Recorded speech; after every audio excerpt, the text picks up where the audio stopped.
లేదులేవే, నా ఫ్రెండ్స్ కి పనా పాట, వాళ్ళు ఎప్పుడు అలానే చేస్తారు, నాకు బాగా తెలుసు. ఇంకా నీకే తెలియదు, నువ్వు రోజు మమ్మీ డాడీ వాళ్ళ రూమ్ లో పడుకుంటావు కాబట్టి.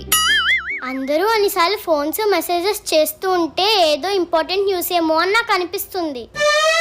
అలా ఏం కాదే, వాళ్ళు ఎందుకు కాల్ చేస్తారో, ఏం మాట్లాడాలని కాల్ చేస్తారో నాకు 100% బాగా తెలుసు. చా అవునా, అయితే హర్ష ఫ్రెండ్ అంట, తను ఎందుకు ఫోన్ చేసింది?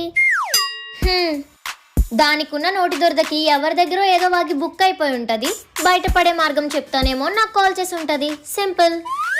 ఆగక్క, అక్క అక్క అక్క, అయితే మరి పావని ఫ్రెండ్ అంట, తను ఎందుకు ఫోన్ చేసింది? ఏముంటది, దాని చెవులో ఏదో గాసిప్ పడి ఉంటది, ఆ ముచ్చట నా చెవులోకి ఎక్కిద్దామని ఫోన్ చేసి ఉంటది. అక్క ఇది చెప్పు. ఏంటే? శోభా ఫ్రెండ్ అంట, మరి తనెందుకు ఫోన్ చేసి ఉంటది? కరెక్ట్ గా చూడు.